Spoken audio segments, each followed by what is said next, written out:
السلام علیکم ورحمۃ اللہ. میری آواز آ رہی ہے آن لائن؟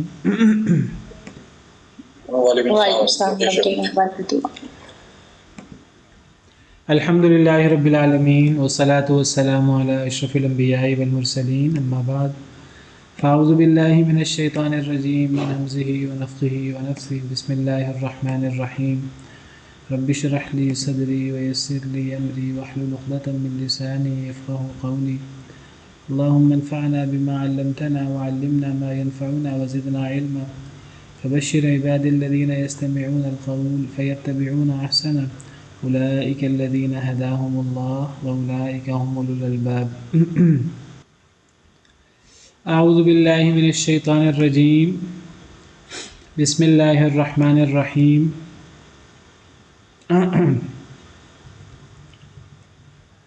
ربكم الذي يزجي لكم الفلك في البحر لتبتغوا من فضله إنه كان بكم رحيما. ربكم الذي، تمہارا رب اے لوگو، الذی وہ ذات ہے، یزجی جو چلاتا ہے، لکم تمہارے لیے، الفلک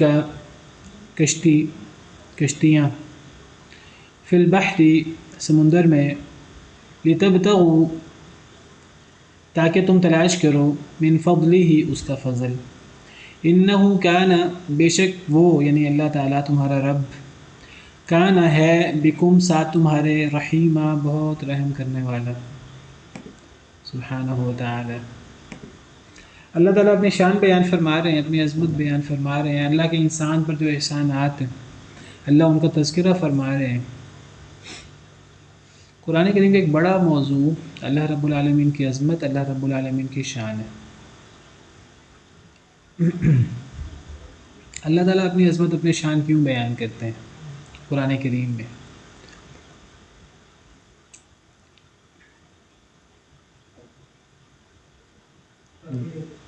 جی، تاکہ انسان کو پتہ چلے کہ اگر ہم نے کسی کی عبادت کرنی ہے تو وہ ایسی ذات کی عبادت کرنی ہے کہ جو یہ والے کریکٹرسٹکس کا ہم ہے.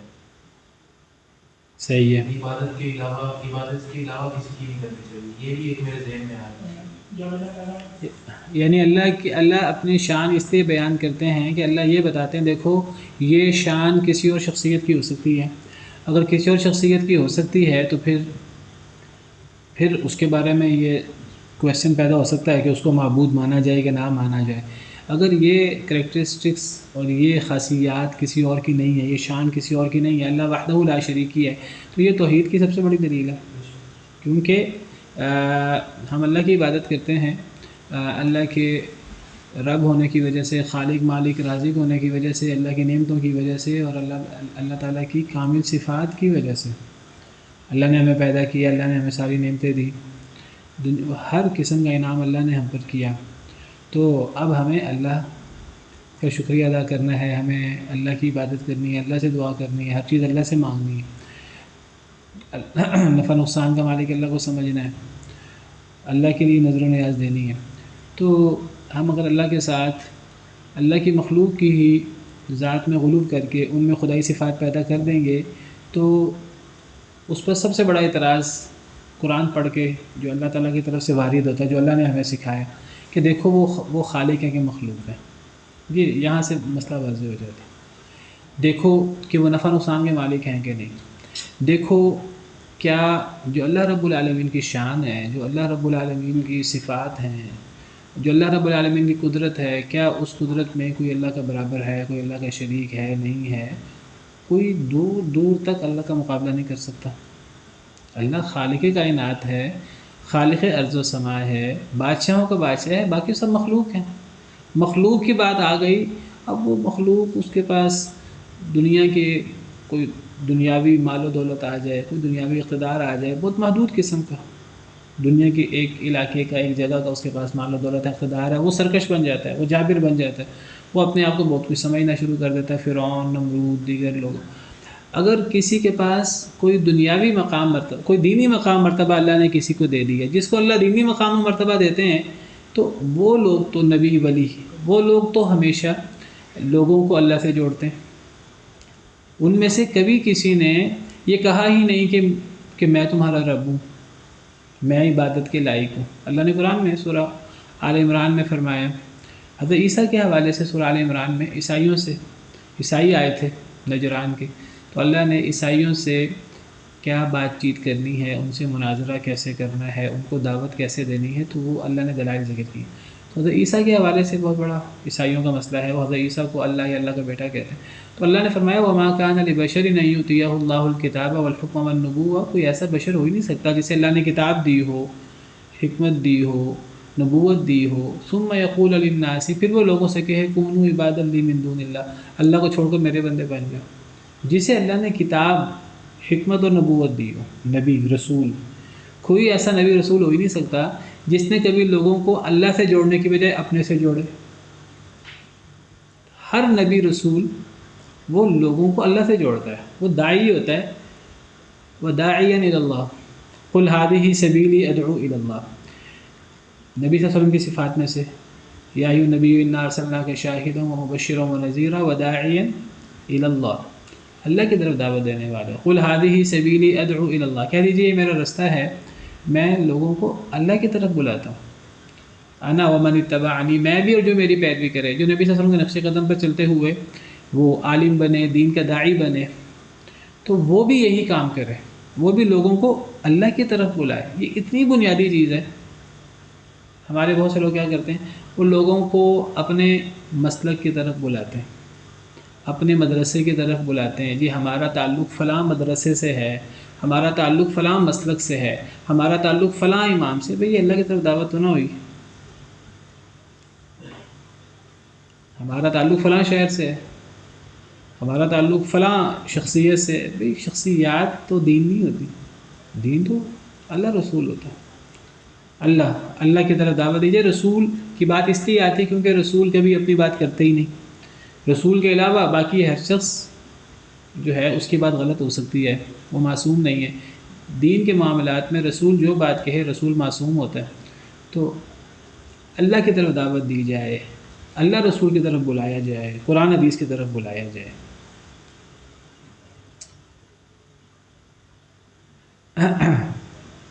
تو اللہ تعالیٰ قرآن کریم کا مطالعہ کریں، قرآن کریم میں آپ کو جگہ جگہ اللہ کی عظمت اور اللہ کی شان، قرآن کا ایک بڑا حصہ آپ کو اس پر مشتمل ملے گا، کیونکہ یہ چیز اللہ کی عظمت، اللہ کی شان اور اللہ کے خالق مالک ہونے کی بات کرتی ہے، اللہ کی ربوبیت کی توحید۔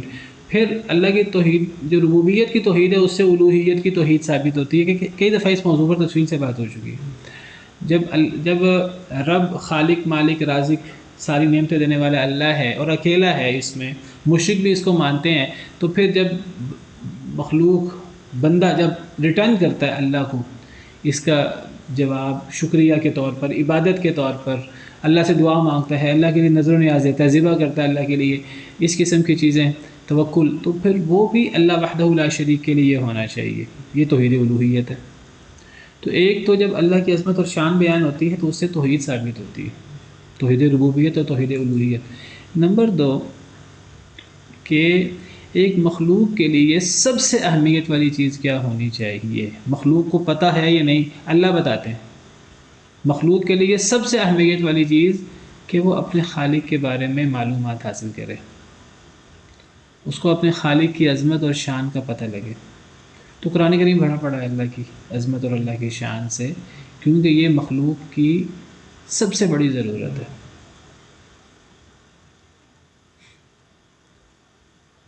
فَاعْلَمْ أَنَّهُ لَا إِلَٰهَ إِلَّا اللَّهُ۔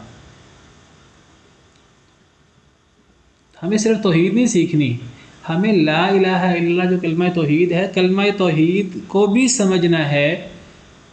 اے نبی صلی اللہ علیہ وسلم جان لیجئے کہ اللہ کے علاوہ کوئی معبود نہیں ہے، تو ہمیں لا الہ الا اللہ کا بھی علم حاصل کرنا ہے۔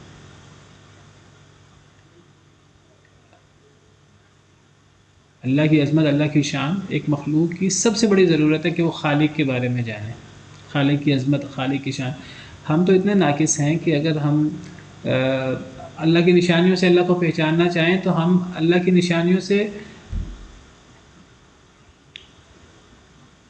ہم اللہ کی عظمتیں کافی حد تک ہمارے ذہن میں آ سکتی ہیں، لیکن بہت سی چیزیں ہمارے ذہن میں نہیں آئیں گی۔ اگر ہم صرف اللہ کی مخلوق سے اور اللہ کی نشانیوں سے اللہ کو پہچاننا چاہیں، اللہ کی مخلوق سے اور اللہ کی نشانیوں سے بھی ہم اللہ کے بارے میں کامل معلومات حاصل نہیں کر سکتے۔ دیکھیے ایک آسان طریقہ ہوتا ہے کہ مثلا خالق ہے، تو خالق کی عظمت کا کیسے پتہ لگے گا؟ مخلوق سے، مخلوق کی عظمت سے۔ اگر ایک مخلوق عظیم ہے تو خالق کتنا عظیم ہوگا؟ ہم تو اتنے ناقص ہیں، انسان یا دیگر مخلوقات، ہم تو مخلوق کے بارے میں مکمل نہیں جان سکتے۔ دوسری مخلوق چھوڑیں، ہم انسان، ہمیں بڑا دعویٰ ہے اپنی عقل کا اور اپنے عقل مند ہونے کا اور اپنی ترقی کا۔ ہم تو اتنے کمزور ہیں، ہم تو اپنے بارے میں آج تک مکمل نہیں جان سکے کہ اللہ نے ہمارے اندر کیا کیا رکھا ہے۔ آج اپنے بارے میں ہم نہیں جان سکے، اس کائنات کی بڑی بڑی مخلوقات، خالق تو چھوڑیں، بڑی بڑی مخلوقات کے بارے میں، سورج کے بارے میں ہم کتنا کچھ جانتے ہیں؟ کیا کوئی دعویٰ کر سکتا ہے سورج کے بارے میں وہ 1% بھی جانتا ہے؟ جو سورج کے بارے میں جو تفصیلات ہوں گی، چاند کے بارے میں، دیگر اتنی بڑی کہکشاں ہیں، ہم تو ابھی تک یہی حساب کتاب لگانے، اٹکل پچو لگانے میں لگے ہیں کہ جی اس کائنات کی وسعت کتنی ہو سکتی ہے اور اس کائنات کتنی بڑی ہو سکتی ہے۔ وہ پہلے ہمیں ان چیزوں کا پتہ لگے، پھر ان چیزوں میں ایک ایک چیز کے اوپر ریسرچ ورک ہو لمبے چوڑے۔ یعنی انسان تو کب سے اپنے اوپر ریسرچ کر رہا ہے، اپنے بارے میں تحقیقات کر رہا ہے، انسان تو بھی اپنے بارے میں معلومات پوری حاصل نہیں کر سکا۔ اللہ کے دیگر جانور، دیگر حشرات، دیگر مچھر کے بارے میں ابھی تک ہم بہت ساری تحقیقات نہیں کر سکے، مکھی کے بارے میں بہت ساری تحقیقات نہیں کر سکے، چونٹیوں کے بارے میں ابھی بہت کچھ ہم نہیں جان سکے۔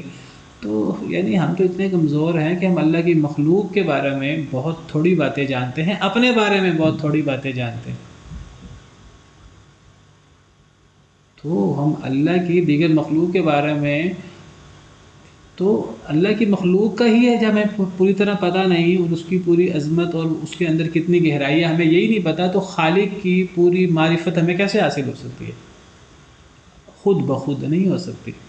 ہاں، کائنات میں غور کرنے سے، کائنات کی وسعتوں میں غور کرنے سے، آفاق میں غور کرنے سے، اپنے اوپر اپنے آپ پہ غور کرنے سے اللہ کی بہت ساری عظمتیں ہمارے سامنے آتی ہیں، اگرچہ وہ بہت محدود حصہ ہے جو ہمیں کسی حد تک سمجھ آتا ہے، ہم اس میں بھی حیران و پریشان رہ جاتے ہیں۔ اللہ کی اتنی عظمتیں ہیں، تو اللہ کی سب سے بہتر پہچان کیسے ہوگی؟ ایک تو اللہ کی پہچان ہوگی زمین میں گھومنے پھرنے سے اور غور و فکر کرنے سے، لیکن اس سے اللہ کی بہت زیادہ پہچان نہیں ہو سکتی، کیونکہ ہم اللہ کی بہت سی مخلوق کو ہی صحیح طرح ایکسپلور نہیں کر سکے، نہ قیامت تک پوری طرح ایکسپلور کر سکیں گے۔ میں کہتا ہوں کہ روح اللہ کی مخلوق ہے نا ہمارے اندر، ہم روح کے بارے میں قیامت تک نہیں جان سکتے روح کیا ہے۔ قرآن کی آیت ہے وَيَسْأَلُونَكَ عَنِ الرُّوحِ قُلِ الرُّوحُ مِنْ أَمْرِ رَبِّي وَمَا أُوتِيتُم مِّنَ الْعِلْمِ إِلَّا قَلِيلًا۔ وہ آپ سے روح کے بارے میں سوال کرتے ہیں، آپ کہہ دیجئے روح میرے رب کا حکم ہے اور تمہیں تھوڑا علم دیا گیا ہے۔ کیا مطلب؟ یعنی یہ آیت قیامت تک پڑھی جائے گی، ہم قیامت تک روح کے بارے میں معلومات مکمل حاصل نہیں کر سکتے۔ وہ روح ہم جسم اور روح ہمارے اندر ہے، اپنے جسم کے بارے میں مکمل معلومات نہیں ہے، روح کے بارے میں تو کچھ نہیں پتہ ہمیں۔ تو اللہ کے بارے میں ہم اپنے تجربے سے اور اپنے مشاہدے سے، اپنی ریسرچ سے ہم اللہ کے بارے میں کتنی معلومات حاصل کر سکتے ہیں۔ میں یہ نہیں کہتا ہمیں غور و فکر نہیں کرنا چاہیے، ہمیں کائنات کی وسعتوں میں غور نہیں کرنا چاہیے، ہم اللہ کے بارے میں کچھ جان نہیں سکتے، نہیں، جتنا ہمیں پتہ لگے گا بہت محدود، اس سے ہمارے ذہن میں اللہ کی عظمت آتی ہے۔ لیکن اللہ کے بارے میں سب سے بہتر معلومات ہمیں وحی کی روشنی میں مل سکتی ہیں، جو اللہ بتائیں ہمیں۔ سر یہ دو تین آیات قولیہ اور آیات شرعیہ، تو اللہ کی پہچان ایک تو ہمیں اللہ کی قدرتوں سے بھی ہوتی ہے، لیکن وہ بڑی، یعنی ہم اتنے ناقص ہیں کہ ہم اللہ کی مخلوق کو پوری طرح ایکسپلور نہیں کر سکتے، اپنے آپ کو نہیں کر سکتے، تو اللہ کی مخلوق کو ہم نے کیا کرنا ہے؟ ہمیں ایک ایک چیز میں اللہ کی عظمت و شان نظر آتی ہے اگر ہم غور کریں، لیکن ہم اللہ کے بارے میں اس سے بہت زیادہ معلومات حاصل نہیں کر سکتے۔ تو اللہ کے بارے میں بہتر معلومات، زیادہ اچھی معلومات، ایکوریٹ جو اللہ کی معرفت ہے، وہ اللہ کے بتانے سے ہمیں حاصل ہوگی، نبی کریم صلی اللہ علیہ وسلم کے بتانے سے حاصل ہوگی، وہ ایکوریٹ ہوگی جو اللہ اپنے بارے میں بتائیں گے۔ تو اللہ قرآن میں اپنی عظمت اور اپنی شان بیان کرتے ہیں، اپنی قدرتیں بیان کرتے ہیں، اور یہ مخلوق کے لیے بہت ضروری ہے۔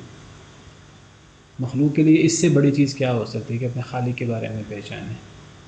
تو قرآن خالق کا تعارف کرواتا ہے، اس انداز سے تعارف کرواتا ہے کہ جس حد تک تھوڑا بہت ہم سمجھ سکیں، ہمارے نقص کے مطابق ہمیں قرآن اپنے خالق کا تعارف کرواتا ہے۔ ورنہ تو ہم یعنی کئی ہم ایسی مخلوقات ہیں اللہ کی، ہم ان مخلوقات کے بارے میں ہمارا ذہن جواب دینا شروع ہو جاتا ہے، وہ مخلوق کتنی بڑی ہے۔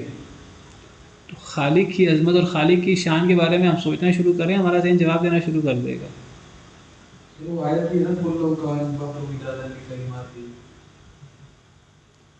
تو بہرحال یعنی قرآن تعارف کرواتا ہے اللہ کا، جو قرآن کروائے گا وہ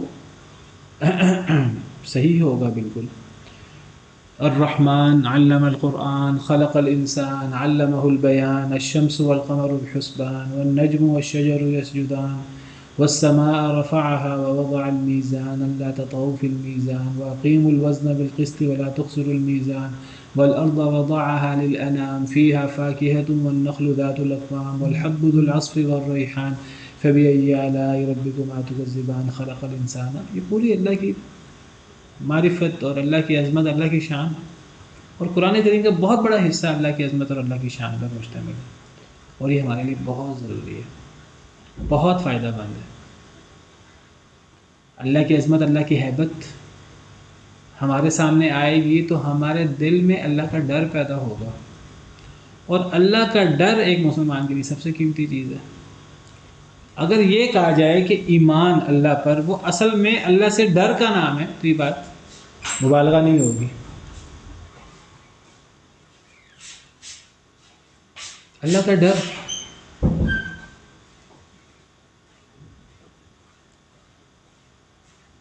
یعنی ہمارا زندگی کا مقصد کیا ہے اخروی زندگی میں؟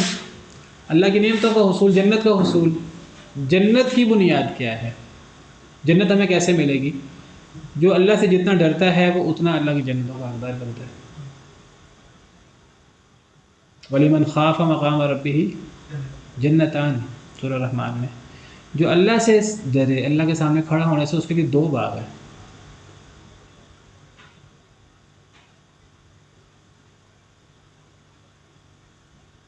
ان الذين يخشون ربهم بالغیب لهم مغفرة واجر کبیر۔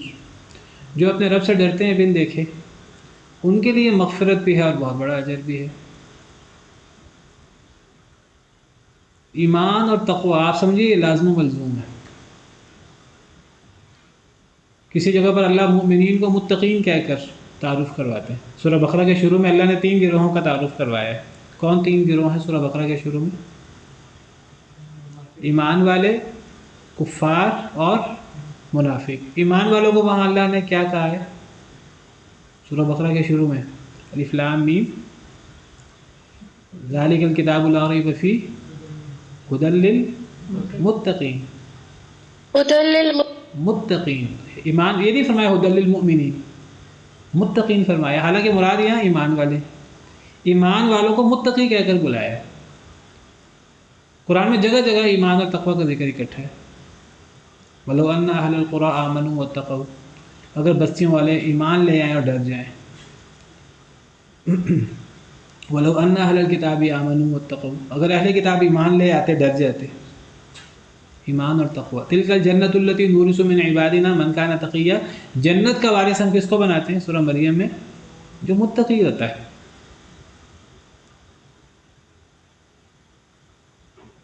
توحید، اللہ کی عظمت کی بات ہو رہی ہے۔ ہم توحید کا علم کیوں حاصل کرتے ہیں؟ ہم توحید کو کیوں سیکھتے ہیں؟ توحید سے نتیجہ کیا حاصل ہوتا ہے؟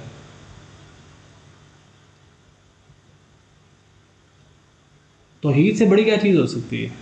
شرک سے بچنا، سب سے بڑی عبادت ہے نا توحید۔ توحید کو جاننے سے ہمارے اندر کیا پیدا ہوتا ہے؟ نتیجہ کیا ہے توحید کا؟ قرآن کا پہلا حکم کیا ہے؟ قرآن کا پہلا حکم 3 گروہوں کے بعد توحید اللہ تعالیٰ کو ایک قرآن کی آیت پڑھے نا، یا ایھا الناس اعبدوا ربکم الذی خلقکم والذین من قبل، الذین لعلکم تتقون، اے لوگوں اس رب کی عبادت کرو جس نے تمہیں بھی پیدا کیا اور تم سے پہلے لوگوں کو بھی پیدا کیا۔ توحید کا حکم قرآن کا پہلا حکم ہے۔ اللہ کہتے ہیں کہ یہ توحید کی بات ہے، اللہ نے توحید ربوبیت توحید الوہیت دونوں کا ذکر کیا پہلی آیت میں، گہرائی میں نہیں جاتا۔ اچھا، اس توحید کو جاننے سے اور اس توحید پر عمل کرنے سے ہوگا کیا؟ یا ایھا الناس اعبدوا ربکم الذی خلقکم والذین من قبلکم لعلکم تتقون، توحید سے تقوی پیدا ہوگا۔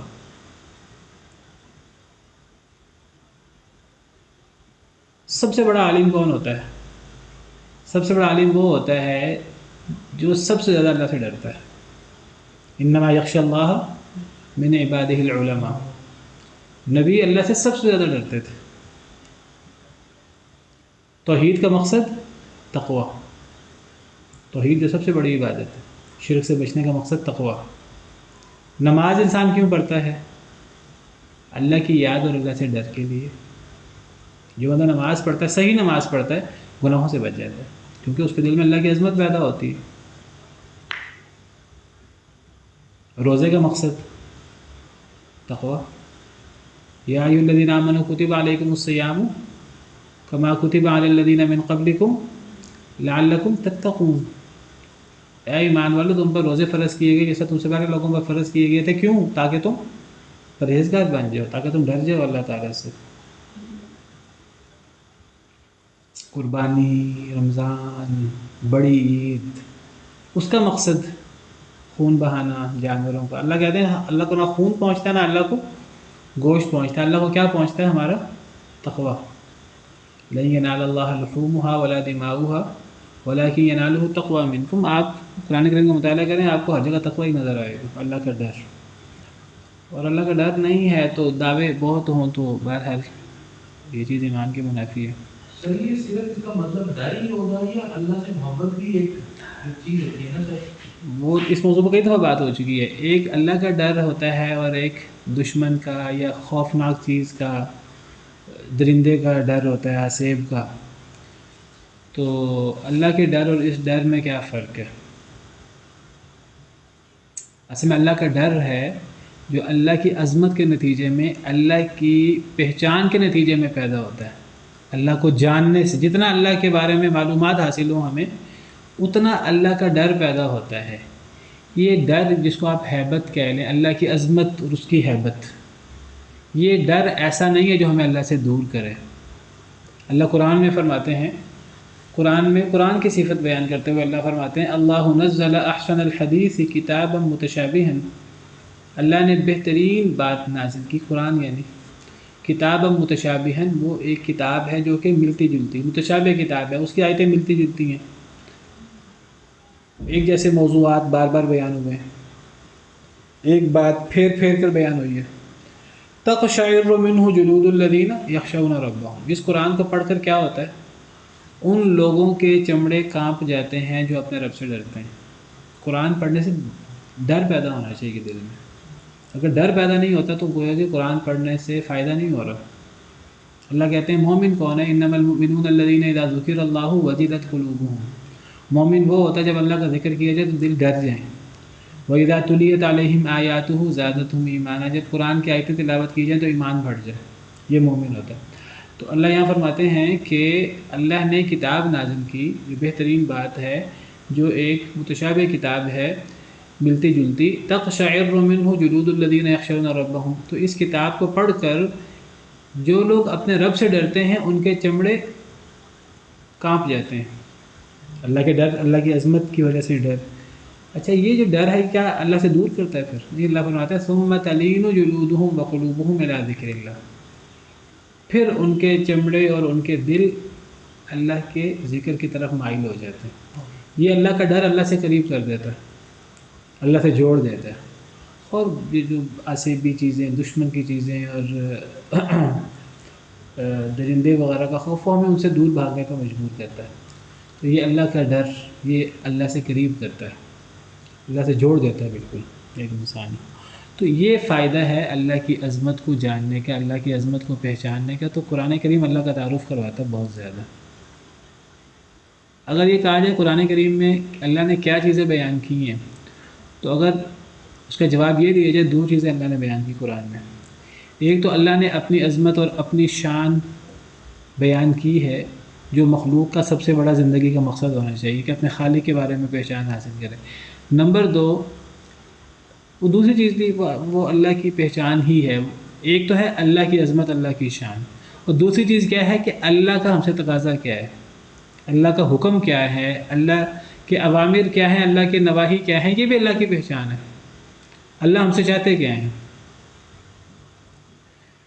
تو یہی دو قرآن کے مین موضوعات آپ سمجھیے. قرآن میں آپ کو اللہ کی تعریف، اللہ کی عظمت، اللہ کی شان ملے گی زیادہ سے زیادہ، بہت جگہ. اور یہ انسان کے لیے کتنی ضروری ہے،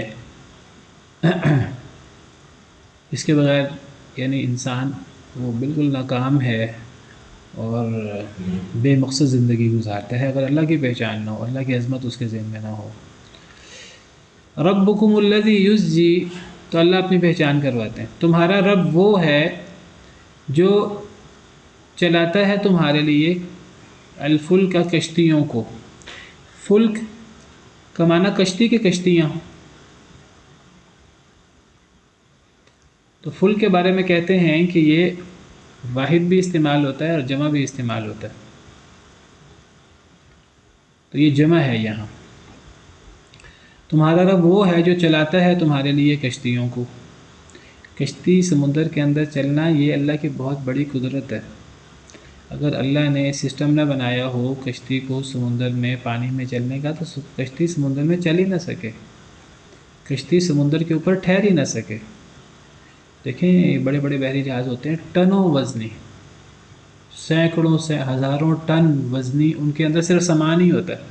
وہ خود کتنے ٹن کے ہوتے ہیں. اتنا وزنی بحری جہاز اور شپ وہ پانی کے اوپر کیسے ٹھہرا ہوا ہے کہ بلا وجہ نہیں ٹھہرا ہوا. یہ اللہ کی کارگزاری ہے، اللہ کی عظیم قدرت ہے، اللہ کے بنائے ہوئے نظام ہیں. یہ اللہ کا نظام نہ ہو تو اس سوئی تو پانی کے اوپر نہیں ٹھہر سکتی. تو اتنا بڑا جہاز پانی کے اوپر کیسے ٹھہر جاتا ہے، اور وہ پانی کے اندر کیسے سفر کرتا ہے، کیسے اس سفر کے اندر ہوائیں ممید و معاون ثابت ہوتی ہیں. اگر اللہ ہوائیں بند کر دے تو اللہ فرماتے ہیں کہ یہ کشتیاں اور یہ جہاز بڑے بڑے یہ سمندر کی سطح پر کھڑے کے کھڑے رہ جائیں.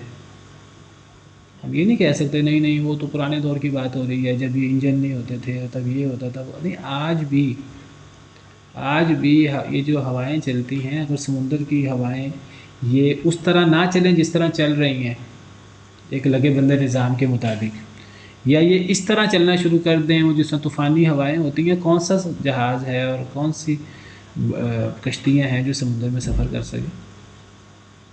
بہت بڑی قدرت ہے اللہ کی. تو تمہارا رب وہ ہے جو چلاتا ہے تمہارے لیے کشتیوں کو. یہ اللہ کی بہت بڑی قدرت ہے، کشتی کا پانی میں چلنا. جو اللہ نے بڑی بڑی 7 نشانیاں بیان کی ہیں نا قرآن کریم میں کئی جگہ پر، ان میں سے ایک نشانی سمندر میں کشتی کا چلنا، بڑے بڑے بحری جہازوں کا چلنا. وَمِنْ آيَاتِهِ الْجَوَارِ فِي الْبَحْرِ كَالْأَعْلَامِ، اللہ کی بڑی بڑی نشانیوں میں سے جاری رہنے والی کشتیاں ہیں الجواری فی البحر، سمندر میں، کالاعلام، قلعوں کی طرح. دیکھیے 1500 سال پرانی بات ہو رہی ہے. 1500 سال پہلے تو اتنی بڑی بڑی کشتیاں بھی نہیں تھیں، اتنے بڑے بڑے جہاز بھی نہیں تھے جتنے بڑے بڑے جہاز آج بن چکے ہیں. تو اللہ نے اشارہ بھی کیا ہے قرآن میں کتنے بڑے بڑے جہاز ہوں گے. قلعے بھی چھوٹے پڑ جاتے ہیں اتنے بڑے بڑے جہاز. پچھلے دنوں میں پڑھ رہا تھا کہ کراچی میں کسی جگہ پر بہت بڑا بحری جہاز آیا ہوا ہے، کس ملک کا. ہمارے کراچی میں کوئی جگہ ہے جہاں باقاعدہ جہازوں کو توڑا جاتا ہے، پھر اس سے چیزیں نکالی جاتی ہیں. وہ کتنا بڑا جہاز، اب مجھے اس کی تفصیلات ذہن میں نہیں ہیں، لیکن وہ دنیا کے بڑے جہازوں میں سے ایک جہاز. پتہ نہیں شاید اس میں کیا لکھا ہوا تھا کہ 1100 کمرے تھے، کتنے کمرے، اور پتہ نہیں کیا کیا چیزیں ہیں اس کے اندر. تو تو یہ اللہ کی بہت بڑی قدرت ہے۔ تمہارا رب وہ ہے جو چلاتا ہے تمہارے لیے کشتیوں کو سمندر میں، کیوں؟ لِتَبْتَغُوا مِنْ فَضْلِهِ، تاکہ تم تلاش کرو اللہ کا فضل۔ اللہ کا فضل تلاش کرو سے کیا مراد ہے؟ تاکہ انسان سمندر میں کشتیاں چلا کر، بحری جہاز چلا کر اللہ کا فضل تلاش کرے، یعنی تجارت کرے، اس تجارت سے کمائی کرے۔ کمائی کرنا منع نہیں ہے، کمائی کرنا حرام نہیں ہے، دنیاوی فوائد حاصل کرنا منع نہیں ہے، اللہ نے تو اس کو اپنا فضل قرار دیا ہے۔ وہ اللہ کا فضل ہے، بشرطے کہ وہ اللہ کے حکم کے مطابق ہو، کسی پر زیادتی نہ ہو، ناجائز کاروبار نہ ہو، جن چیزوں سے اللہ نے منع کیا ہے اس کے اندر جھوٹ، دھوکہ دہی اور اس قسم کی چیزیں نہ ہوں، جو بھی اسلام میں شروط ہیں کاروبار کی، کسی پہ ظلم زیادتی نہ ہو، تو وہ پھر اللہ کا فضل ہوتا ہے، وہ تجارت، اس کا پروفٹ۔ ورنہ پھر وہ اللہ کا فضل نہیں ہوتا، پھر وہ تو عذاب ہوتا ہے۔ وہ مال و دولت، وہ نعمتیں دنیا کی جو اللہ کے حکم کے مطابق نہ ہوں، جس میں اللہ کی نافرمانی ہو، تو وہ پھر عذاب، وہ پھر اللہ کا فضل نہیں ہوتا، وہ پھر اللہ کا عذاب ہوتا ہے۔ جس طرح اللہ تعالیٰ فرماتے ہیں سورہ توبہ میں، فَلَا تُعْجِبْكَ أَمْوَالُهُمْ وَلَا أَوْلَادُهُمْ، اے نبی صلی اللہ علیہ وسلم آپ کو ان لوگوں کے مال اور اولادیں تعجب میں نہ ڈالیں، انما یرید اللہ لیعذبہم بہا فی الحیات الدنیا، اللہ چاہتے ہیں اللہ انہیں ان مال اور اولاد کی وجہ سے دنیا میں عذاب دے، وَتَزْهَقَ أَنفُسُهُمْ وَهُمْ کافرون، ان کی جانیں اس حال میں نکلیں کہ یہ کافر ہوں۔ تو یہ پھر اللہ کا فضل نہیں ہوتا، پھر یہ اللہ کی طرف سے سزا ہوتی ہے، اللہ کی طرف سے عذاب ہوتا ہے۔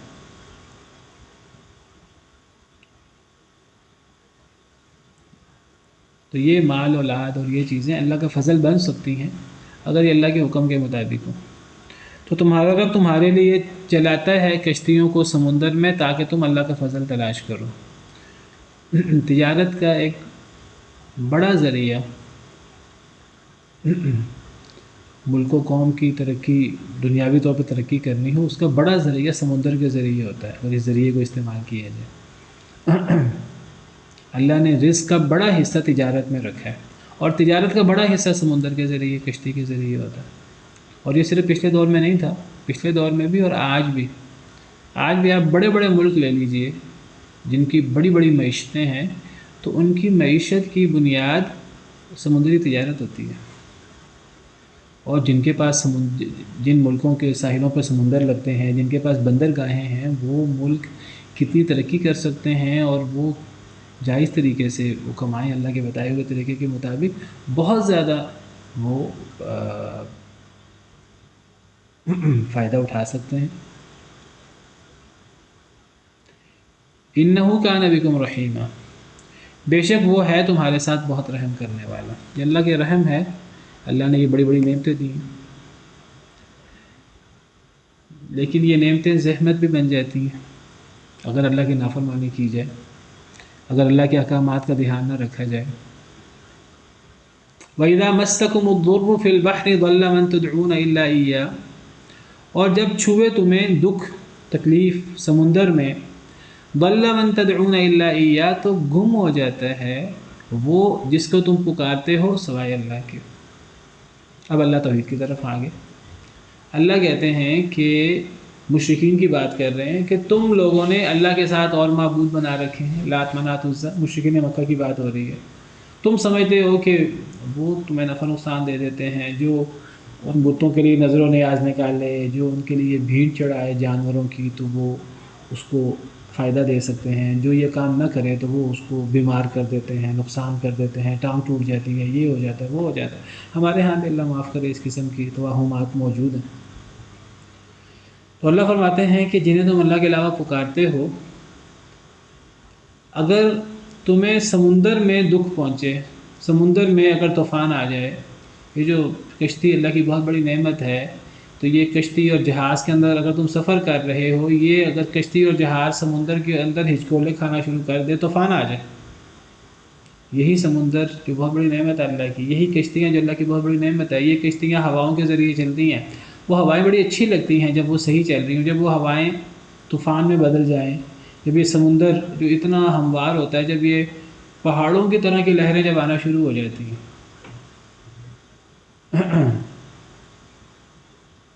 تو جب تمہیں سمندر میں دکھ پہنچے، تکلیف پہنچے، جب طوفان آ جائے، تو یہ جو تم سمجھتے ہو کہ وہ لات یہ کر دیتا ہے اور منات یہ کر دیتا ہے اور عزا یہ کر دیتا ہے اور فلاں یہ کر سکتا ہے اور فلاں یہ کر سکتا ہے، اللہ کہتے ہیں کہ جن کو تم پکارتے ہو تو وہ سب تم سے گم ہو جاتے ہیں۔ جب انسان موت کو سامنے دیکھتا ہے سمندر کے اندر، تو مشرک بھی اسے یقین ہو جاتا ہے کہ اب یہ لات منات عزا یہ کوئی میری مدد نہیں کر سکتا، وہ ساری چیزیں گم ہو جاتی ہیں سوائے اللہ کے، صرف اللہ یاد آتا ہے۔ مشرکین مکہ کیا کیا کرتے تھے کہ عام حالت میں تو پکارتے رہتے اللہ کے ساتھ اپنے معبودوں کو بھی، دیگر کو بھی، جب مشکل میں پھنس جاتے، موت سامنے نظر آتی، سمندر وغیرہ کے اندر اس قسم کا طوفان آ جاتا، تو باقاعدہ کہا کرتے تھے لوگوں سے اب تو اللہ ہی بچا سکتا ہے، اب تو ہمارے معبود ہمیں نہیں بچا سکتے۔ بھئی جو مشرک اپنے منہ سے کہتا ہے اب اللہ ہی بچا سکتا ہے، تو جو اللہ مشکل میں بچا سکتا ہے تو آسانی میں اللہ کے ساتھ دوسرے بھی بچا سکتے ہیں، دوسرے بھی مدد کر سکتے ہیں، کتنی بے وقوفی کی بات ہے۔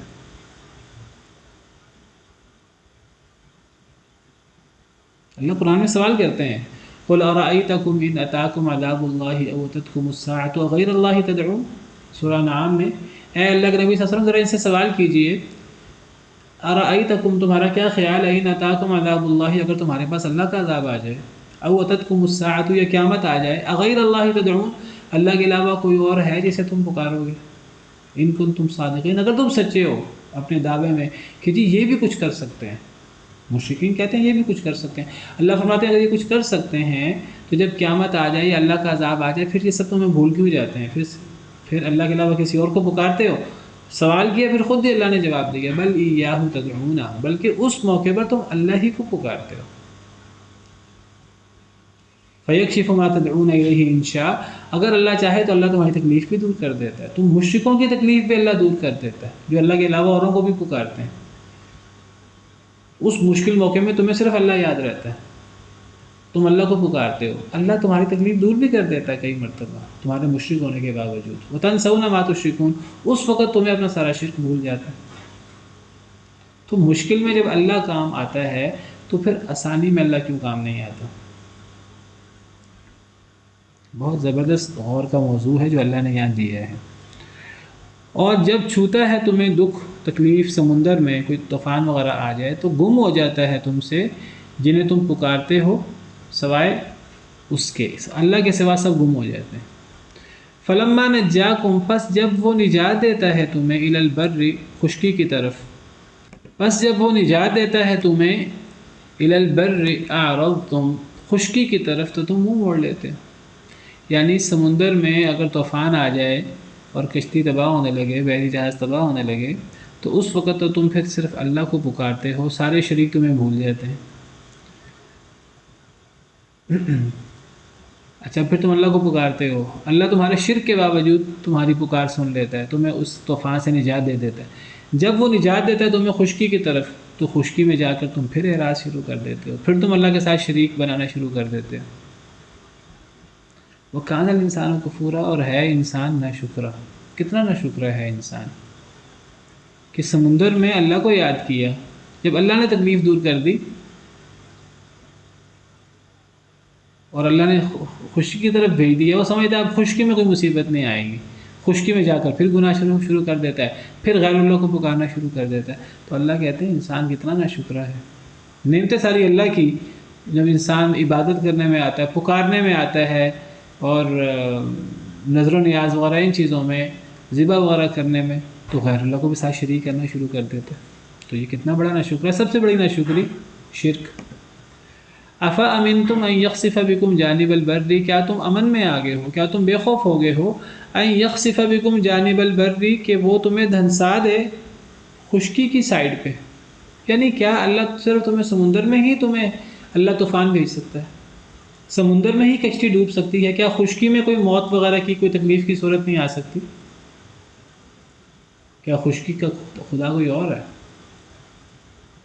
کیا خشکی میں نفع نقصان دینے والا کوئی اور ہے؟ نہیں، جو سمندر میں نفع نقصان دینے والا ہے وہی خشکی میں بھی ہے۔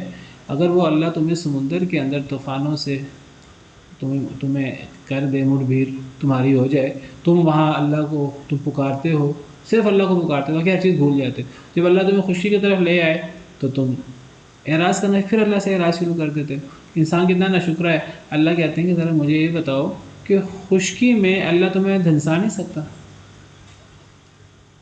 خشکی کے اندر زمین پھٹے اور تم زمین کے اندر سما جاؤ، تمہیں ڈر نہیں لگتا اللہ کی نافرمانی کرتے ہوئے؟ تمہیں ڈر نہیں لگتا شرک کرتے ہوئے خشکی میں؟ جو اللہ سمندر کے اندر طوفان بھیج کر تمہیں مشکلات سے دوچار کر سکتا ہے، وہ اللہ خشکی میں تمہیں مختلف قسم کے زلزلوں سے اور سیلابوں سے اور زمین پھٹ جائے، تم دھنس جاؤ، ان طریقوں سے وہ اللہ تمہیں خشکی کے اندر تباہ کیوں نہیں کر سکتا؟ کیا تم بے خوف ہو گئے ہو کہ وہ دھنسا دے تمہیں خشکی کی جانب؟ او یرسل علیکم حاصبا، یا وہ بھیج دے تمہارے اوپر پتھروں کی بارش۔ بھئی خشکی میں پتھروں کی بارش بھی تو ہو سکتی ہے، جیسے قوم لوط پر ہوئی تھی، قوم عاد پر ہوئی تھی۔ تو وہ اللہ تمہارے اوپر خشکی میں پتھروں کی بارش بھی بھیج سکتا ہے۔ ثم لا تجدوا لکم وکیلا، پھر نہیں تم پاؤ گے اپنے لیے کوئی بچانے والا۔ اگر اللہ کی طرف سے خشکی میں زمین پھٹ جائے، تم دھنس جاؤ اندر، یا پتھروں کی بارش آ جائے اور اس قسم کا عذاب آ جائے، تو کون تمہیں بچائیں گے؟ اللہ سے کوئی نہیں بچا سکتا۔ جیسا سمندر میں کوئی نہیں بچا سکتا، خشکی میں بھی کوئی نہیں بچا سکتا۔ ام امن تم، یا کیا تم بے خوف ہو گئے ہو، کیا تم امن میں آ گئے ہو، ان یعیدکم فیہ تارۃ اخری، کہ وہ لٹا دے تمہیں دوبارہ ایک دفعہ سمندر میں۔ یعنی سمندر میں ایک دفعہ طوفان آیا، تم شرک کرتے تھے، طوفان میں تم نے خالص اللہ کو یاد کیا، اللہ نے تمہاری دعا سن لی، تم خشکی میں آ گئے، خشکی میں آ کر تم دوبارہ بھول گئے اللہ کو، تم نے دوبارہ شرک شروع کر دیا، تو کیا خشکی میں اللہ کا عذاب نہیں آ سکتا؟ اچھا کیا تمہیں دوبارہ کبھی سمندر میں نہیں جانا پڑے گا؟ دوبارہ سمندر میں جاؤ تو دوبارہ طوفان نہیں آ سکتا؟ کیا تم بے خوف ہو گئے ہو کہ وہ لٹا دے تمہیں دوبارہ فیہ، اسی سمندر میں، تارۃ اخری، ایک دوسری مرتبہ بھی، فیرسل علیکم قاصفا من الریح، تو وہ بھیجے تمہارے اوپر تیز ہوا، قاصف کہتے ہیں ریحا شدیدۃ، تیز ہوا، تیز و تند پھر ہوا دوبارہ بھیجے۔ طوفان جو آتے ہیں سمندر میں ہواؤں کی وجہ سے آتے ہیں، بنیادی وجہ ہوا بنتی۔ فیغرقکم بما کفرتم، تو وہ تمہیں غرق کر دے تمہارے کفر کرنے کی وجہ سے۔ کیا دوبارہ اللہ تمہیں سمندر کے اندر، تمہیں نہیں جانا پڑے گا، دوبارہ سمندر میں طوفان نہیں آ سکتا؟ ثم لا تجدوا لکم علینا بہ تبیعا، پھر نہیں تم پاؤ گے اپنے لیے ہمارے اوپر ساتھ اس کے تبیعہ کو پیچھا کرنے والا۔ اگر اللہ تمہیں دوبارہ سمندر میں بھیج دے، دوبارہ سمندر میں طوفان آ جائے اور تم پھر سمندر کے اندر غرق ہو جاؤ، تو اللہ کا پیچھا کرنے والا کون ہوگا؟ پیچھا کرنے سے مراد پھر اللہ سے پوچھنے والا کون ہوگا؟ اللہ سے تو کوئی پوچھ نہیں سکتا۔ تو ان آیات کا مطلب کیا ہے؟ ان آیات کا مطلب یہ ہے کہ انسان سمندر میں ہو، انسان خشکی میں ہو، انسان دن میں ہو، انسان رات میں ہو، انسان گھر میں ہو، گھر سے باہر ہو، سفر میں ہو، حضر میں ہو، ہر جگہ انسان کو اللہ کا ڈر ہونا چاہیے۔ اللہ کہیں بھی اپنا عذاب بھیج سکتا ہے، عذاب بھی آ سکتا ہے، چھوٹا موٹا عذاب، موت بھی آ سکتی ہے، بڑی بڑے مصیبتیں بھی آ سکتی ہیں، اور جو جتنے مصیبتیں آئیں گی ہمارے گناہوں کی وجہ سے آئیں گی۔ تو یہ کفر کر کے، شرک کر کے، اللہ کی نافرمانی کر کے، اللہ کی زمین پر انسان رہتے ہوئے کفر شرک کر کے، اللہ کی نافرمانی کر کے کیسے سروائیو کر سکتا ہے؟